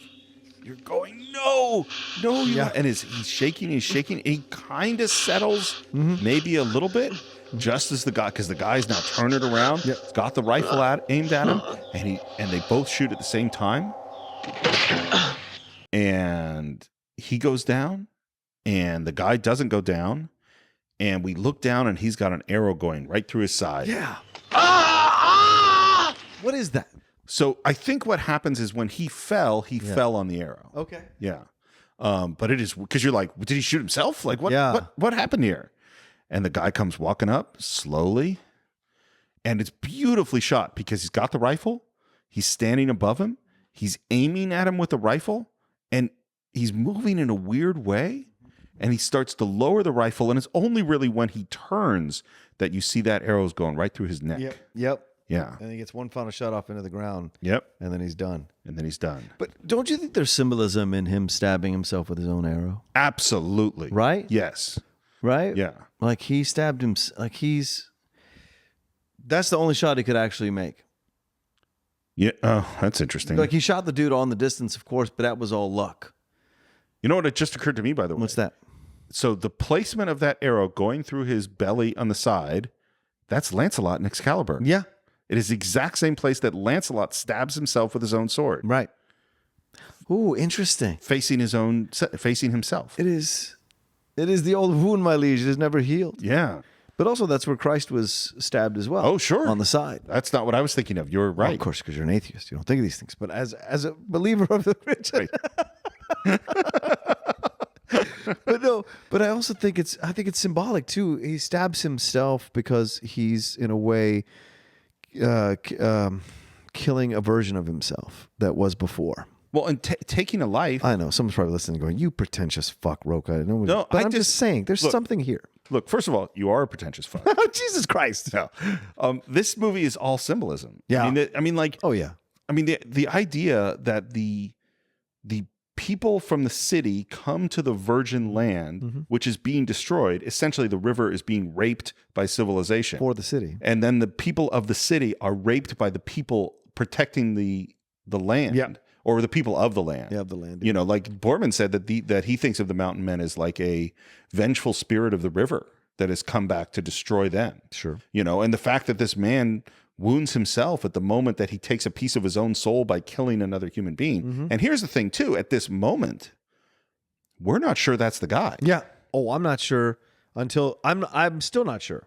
Well, and it's funny. So he pulls him over and he does move his teeth. So this guy has dentures. Right. But facially, it's not the same guy. I think there is a possibility that he killed an innocent man. And I think so because near the end of the film, which we'll get to, when that guy says, well, his brother-in-law went hunting and blah, blah, blah, and he hasn't been back yet. But I think that's the guy that the Voight killed. I think he did kill an innocent man. And that dude with no teeth got away. Well, this guy had no teeth too because he does pull down his dentures. Right. But it's not the same face. It does look like a different guy. Yeah. And the hair is different too. I think, by the way, it is the same actor because it's the same actor. Okay. But I think he's made up. I think it's purposely made ambiguous. Yeah. Just as whether or not Drew got shot is made ambiguous. Right. And there's a shot of the sun, and then it's later, and Ed's got his shirt off, and he throws his arrows away. He throws the rifle away. Right. We go down to the water where Bobby in the canoe is, and who sees this stuff going in the water, throws his bow away, and then Ed pushes the body off the cliff. We realize it's tied by a rope, and he's slowly lowering the body down the cliff. The shot is great. Limp body. Yeah. Which again, weird things that actors have to do. Be a limp body being lowered down a huge cliff. And then he climbs down that rope. And as he's climbing down that rope, we have the classic rope is rubbing along the rocks. Oh, yeah. And we're like, shit. Now we're going to have that too? It is really scary. He's going down, then that rope breaks. And Ed falls down the cliff into deep water. And he's suddenly tangled up with a rope. That's so scary. And not just tangled up by a rope, but dead body hanging on top of him. He manages to get to the surface. Yeah. Bobby reaches out and pulls him in. I don't believe it. You did it, Ed. He killed him. And he looks over at Lewis. Lewis does not look good. Lewis had a bad night. Once I thought he died. This is very serious. They pull the body up, and it's a beautiful shot with Lewis in the background, Bobby and Ed, the body in the foreground, and the discussion of, do you think it's, is that him? Yeah. Is that him? And he tells Bobby to look, and he shows him in face, says, you tell me. And again, we're in the same moment. It might be him. Yeah. And they basically tie a rock to him, and they push him out into the river. Yeah. And Lewis is already in the canoe, and they start paddling. Yeah. They go through some rapids. 4 days. And then they find Drew. Yeah. His body's up against like a old broken tree stump. It looks, that arm is twisted around his back. Yeah. So Ronnie Cox used to do this for parties. He could dislocate his shoulder And they were talking about what they were going to do. And he said, well, look, watch, I could do this. And John Borman went, oh, wow. Yeah, put him in the water now. Yeah. So that is just Ronnie Cox dislocating his shoulder. Wow. And they start looking at the body. Maybe he was shot. Yeah. And they kind of say a bullet could have made that wound. Right. Okay, now we could talk about it. Okay. Was he shot? No. I don't think so either. Drew wasn't shot. No, Drew killed himself. I think Drew killed himself. I think he couldn't handle the guilt of taking part in the burial of a human soul. His principles and his morals wouldn't let him live with it, and he killed himself in a dazed state, because it was a lot probably for him to take on this cool dude playing guitar for a weird kid doing banjos back and forth, and he seemed like a decent fellow. Then you put him in the situation where he's just seen the after effects of a friend of his raped. He's seen his other friend kill another guy with an arrow, and the other guy was tied to the tree. So he's seen all this stuff all at once, and so and then them not listening and them burying the body, and you see Ed in Ronnie Cox's character in close up when he's burying the body, and he's feverishly digging. Yeah. What is that? He's working that out. He's trying to figure it all out, and it isn't until he gets in the boat and he starts to do the things that he's doing that you realize he can't handle the guilt. He can't deal with the guilt, and so he purposely throws himself into the rapids. Yeah. Which means that the decision to go climb up a cliff and kill somebody was made on false pretenses. Well, that's what I'm saying to me the whole time. Yeah. Which is, this is messed up. Yeah. And of course, Bobby's going, well, let's take Drew downstream and the medical people can tell us if he was shot. Oh, yeah. We're not going to do that. Wow. We're already down this pathway too far. Right. Like, we're not taking Drew with us. Yeah. And they there's a moment where he's kind of think, oh, he's tied to the canoe. We're going to take him with us. Right. No, we're not. No. He's tied to a rock. Yep. And they drop Drew in the water. Yep. And they start to paddle. And what do we hear as they're paddling? Yeah. That's the moment when it occurred to me as I was rewatching it again that Jesus, the whole film is Dueling Banjos. It is, yeah. I was like, wow, one theme. And now we're coming up on some big rapids. Yeah.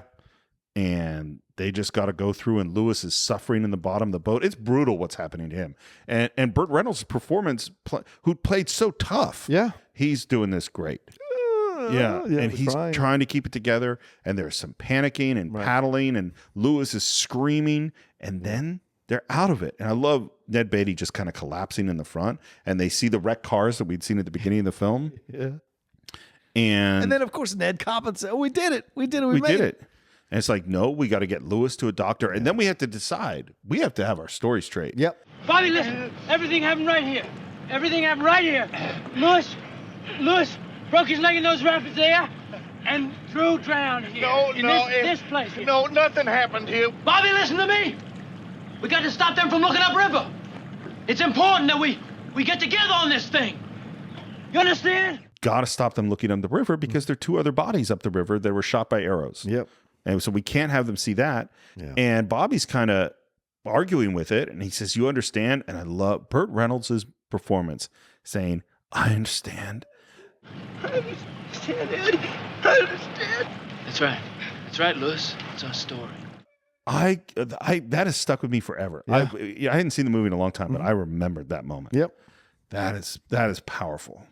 It's incredible, dude. Think about it. It's just incredible, isn't it? That an actor like Burt Reynolds, willing to cede the spotlight in this movie like this and become second fiddle to John Voight in this situation at this time. Well, he's not but John Voight's the bigger star. Yeah, John Voight's the bigger star. I know. I think it's more interesting that he as a really macho guy, because Burt Reynolds is a macho guy. Yes, he is. Or was, is that he's willing to be so vulnerable in this moment as he is. Well, it's like that old Eddie Murphy joke, right? Everybody talks about when you watch somebody get shot in the movies, it's like, poof, go on without me. But in real life, you get shot. It's like, poof, don't you leave me. Don't you leave me, motherfucker. Because it's real when you get shot. It ain't no fucking movie.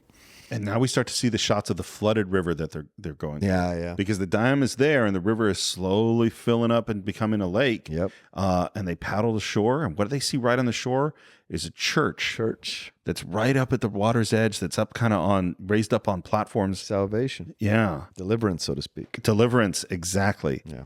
And Ed walks up this ramp in this lonely, barren place. Mm-hmm. And he looks around and there are the cars. Yep. And there's a great moment when he kind of just touches the car. Mm-hmm. I don't know. I did a 100-mile backpacking trip once. And I remember when you get back to civilization, there's just like, oh, this is real. Yeah. Like, because you've just been, sleeping on the ground and out in the rain this whole time. Like, oh, there's these modern conveniences are here. They find some family and ask for a phone. And later on, Lewis is being loaded up in an ambulance and Bobby's making a statement and they kind of saying, yeah, we look for him. And Ed goes away in the ambulance. We're in a hospital. And they're like, how'd you shoot yourself with your own arrow? And then it's kind of later and Ed's been sort of patched up and we're in this house that's maybe a boarding house or something like that. And it's dinner time. Yeah. And Ed comes into this dinner. Ned's already there. Bobby's already there. Sitting down with a group of people. They're telling some story about something. Squash. About squash. Yeah. And Ed walks in and he sits down very tentatively and they welcome him. And I love that Bobby stands when he comes in. It's out of respect. That's exactly what it looks like. And there's so much emotion. It's so filled with emotion in this scene. Yeah. And he sits down. If Ed hadn't done what he'd done, there's no way Bobby would be sitting at that table. That's right. That's right. He knows. And they share something. Yeah. They share a experience. deep secret, and they offer some food and they're passing some food around and Bobby's just staring at Ed. Yeah. And there's just again, Ned Beatty. Yeah. So good. Yeah. And they hand him the food and he gets the peas and he starts to cry. Yeah. And it's that kind of like, I can't resist it cry. Yeah. Like I can't stop it from coming. Why do you think? What's making him cry? Do you think? I think surviving the situation. He had to keep it so tight to get out of the situation. Yeah. He's finally able to let it go a little bit, and they let him cry. No one tries to stop him. No one says it's okay. You're cool. He just does it, then recomposes himself, and then everybody's fine. I think too, after surviving what he survived, to be sitting at this table surrounded by human kindness, It's is so moving. That's a great point. And I love too that Bobby says something like he says, "Oh, this is good corn," or whatever he says, which it was a Ned Beatty improvisation. Yeah, but it's such a good. We're trapped in this moment, and he needs to, of Ed crying, and he needs to take the attention away, and that is what he does. Yeah, and it's not heroic or anything, but it's a really lovely moment. Agreed. So the next day, police are asking some questions. Yeah. You know who that sheriff is, right? James Dickey. Yeah, that's right. The writer of the piece. Yeah, he does a great he's job. great. Yeah. Apparently they made up enough after for him to ask him back to do the part. And Ed thinks Bobby told the truth. What'd you tell him? They found part of the green canoe, didn't they, Bob? Upstream, and you got scared. And I love the moment that Ned Beatty just slams Ed up against the wall. Yeah. I know you. You told the truth, didn't you, Bobby? You told the truth. I didn't do that! He loses on him. Yeah. And Ed turns around on him very quickly, but still, and he says, I told him what we agreed on. Yeah. They didn't believe me. And we're out dredging the river because people are looking for Drew's body. Mm-hmm. They're not finding it. Because in the wrong area. Right, because he's not here. Nope. I don't think this was a great lie. I think they could have come up with a better lie. Yeah. I think they should. Yeah, it doesn't matter. The lie was not the perfect lie. There's a guy there this is the guy whose brother-in-law went missing. A better lie wouldn't have made them question them. And then a better lie wouldn't have had the underlying tension throughout the last half of this part of this movie where you wonder if the sheriff is going to turn and put him in jail. We don't want our people to do a perfect lie because it's not good for the tension. Exactly. Yeah, exactly right. Yeah. And the brother-in-law's like, you got to arrest these guys. And the sheriff kind of goes, I don't have anything to arrest them on. Yeah.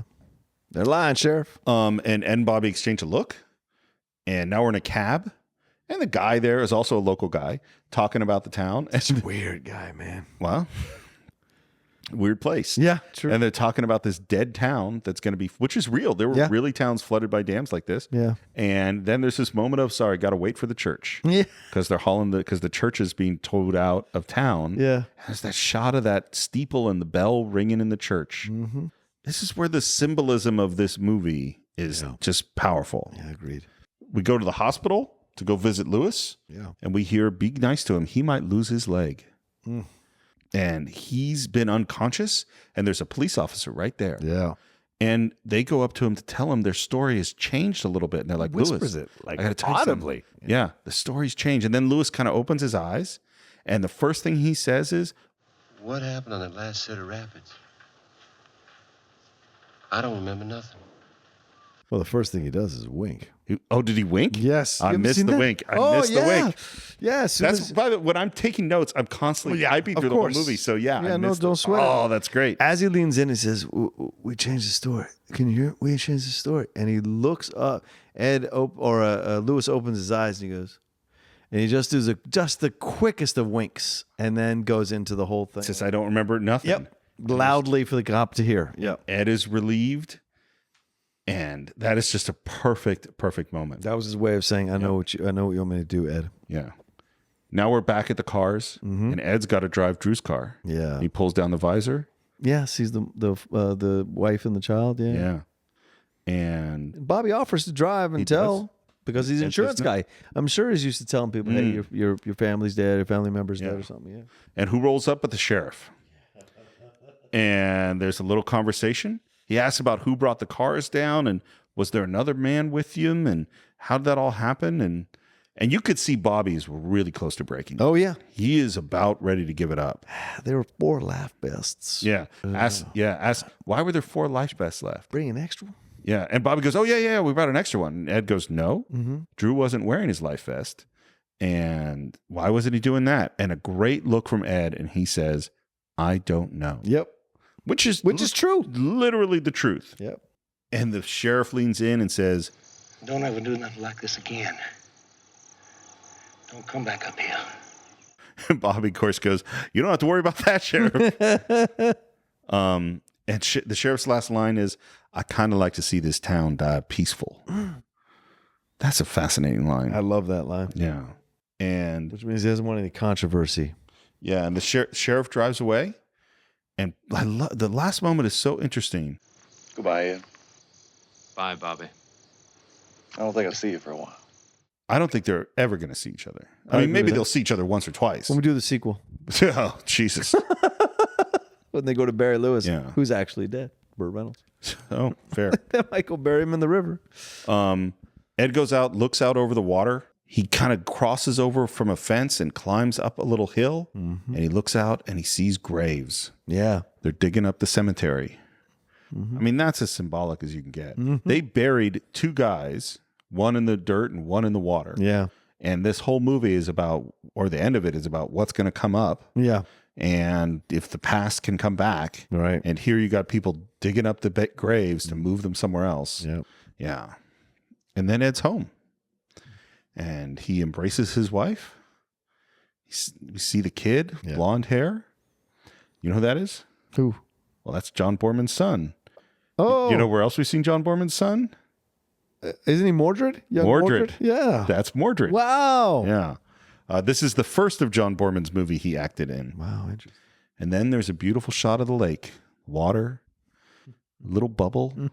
Slowly but surely, a hand rises to the surface. Yeah, man. And Ed wakes up. Yeah.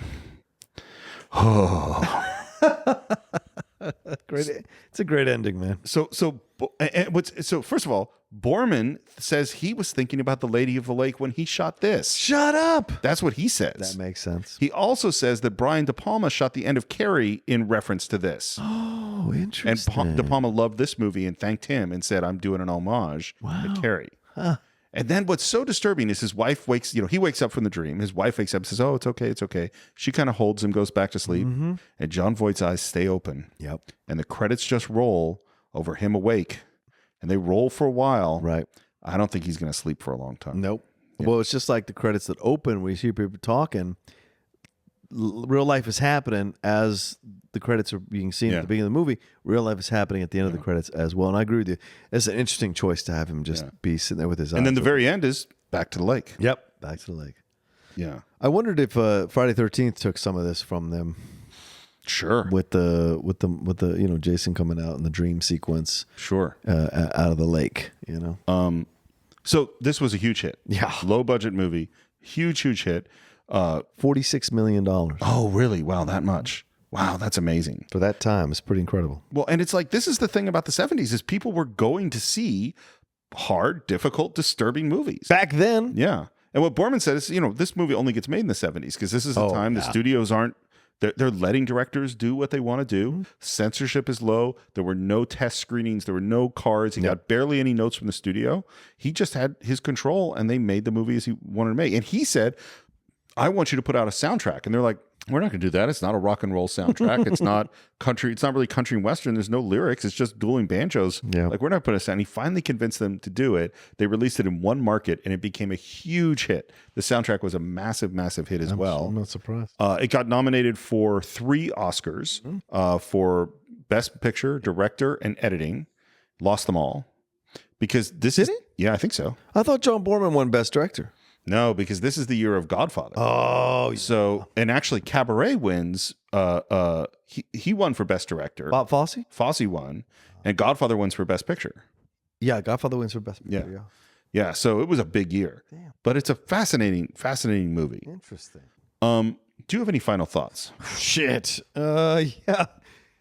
Here's my final thoughts. This film, it was great to revisit this film in honor of Burt Reynolds. It is an unusual film in the 70s when you have, unusual film for any time, I imagine, when you have someone who starts out as the main lead, in essence, the Burt Reynolds character, and then cedes the spotlight to the other alpha dog in the room, in essence, in terms of career, and that's Jon Voight, who takes over and runs with it for the rest of the movie. But overall, the thing that's so fantastic about the film is that it stays with you because nature, or the water, the river, all those kinds of things, man always thinks they can conquer nature, and they never can. And Burt Reynolds' line, or Lewis's line, where he's like, you have to lose yourself in order to find something, and you don't tame this river, you don't beat this river. And I think that's life. Life is the river. You don't beat life. Eventually, you die, but you have to do your best going down that river to survive all the things that you run into in your life that you don't know are around the corner. And that's the way it is. And so, to me, that's the film has so much more resonance and symbolism as a metaphor for life. You go down the river with your friends, you don't know who's going to live, who's going to die. You don't know how it's all going to go down, and you don't know what terrible things you're going to encounter in your world. But if you just keep paddling, like Dory said, just keep swimming. If you just keep paddling, at some point you find your way out. Oh, so I have a couple thoughts of this. I'm trying to put them straight in my head. The first one is that this movie is such a great example of what we've lost in Hollywood films. This brief moment in the 70s where people were willing to do movies that were dangerous. Yeah. And this movie was dangerous. It goes into subject matter that is uncomfortable and doesn't shy away from it. It doesn't put a veneer of positivity or of simplicity or some sort of moral answer at the end of this film to make this all okay. This is not okay, and it shows us things and sides of ourselves that maybe we don't want to see. Yeah. And that kind of movie is just not being made anymore. In fact, I don't think that kind of thing is being made anywhere because that's not the world we live in anymore. And that sort of relates to what I was thinking about the movie, which is that there's this desire to go out into the real experience. Not the fake experience. And that's what Lewis is all about. He's like, we need, just like you said, is that we need to go find something. Right. And the only way we can find the real thing is not to be safe. We have to go out of our comfort zone. And what I was thinking about is a lot of the experiences that we have are very safe ways to feel like we're having a real experience. Like when you go to Disneyland, they have spent millions and millions of dollars to create an experience for you that feels like you're in danger, in all sorts of thrilling ways, incredibly thrilling ways, except that that you're completely, entirely safe. And even if you go out to more extreme versions of them, like you go river rafting or you go jump out of an airplane or bungee jumping or things like that, they're still the way most of them happen. You go to the place and you sign your release form, and there's the expert there, and they're really, and yes, of course, people can get injured in these things, but they're still in sort of controlled circumstances. What these guys go to do is something dangerous. They literally can't control. And I think there are things that you get out of those experiences. Like me going down to the great white shark shoots off the coast of Mexico with a bunch of guys on a boat in the middle of nowhere, where there's people getting in the water of the great white shark. We can't control those experiences. Right. And there's something you get out of them. But you also go into the world where you're not safe. Yeah. And this balance between knowing those things that you get to know about yourself when you've really been in those circumstances, and this is something stupid to do, relates to me to those movies of the 70s where they went out to do things that were not safe. Yeah. You know, Francis Ford Coppola in Apocalypse Now. Oh, God, yeah. That's not safe. Yeah. Like they're going out to do things. We don't know exactly what's going to happen. And that's an interesting thing that happens. And in this particular area of it's the relationship between the civilization and the natural world and the uncivilized world. You know, and moving from in civilization, we're protected. Yeah. And when you go out into that river, you're not. Yeah.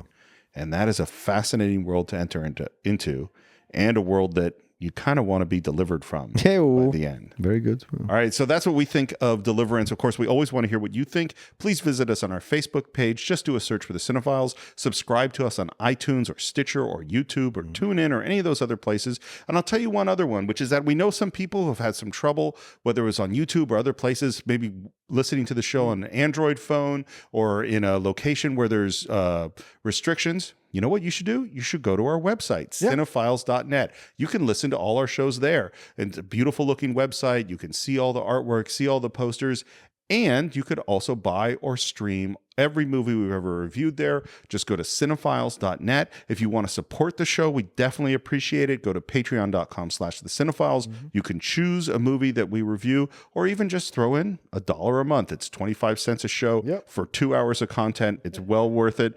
And if you wanted to reach me, you could always reach me at SR Morris on Twitter. John, where could they reach you? You guys can always reach me at The Roca Says on Twitter and on Instagram, and see all the stuff I'm doing over there at Collider. For those of you who are listening who are sports fans, we've started a new channel at Collider, which I host a lot of shows on Collider Sports. Find it on YouTube, find it on iTunes, trying to pitch it and get people watching more and more. And so it's a really fun thing that I'm doing now. It's a new adventure I'm doing. So in my turn off ESPN. Yes. And go directly to Collider Sports. That's right. Because that's where you should be getting all your sports news. Damn right. We got some good analysis, and we're not beholden to any league. We tell our truth, our raw, unfiltered truth about things that we look at and see in the world of sports. Nobody wants a filtered Roca. Come on. I don't think you can do it.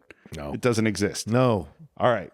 Well, that's it for this week. If you want to tune in next week for more unfiltered Roca and slightly filtered Morris, you can do so on the Cine-Files.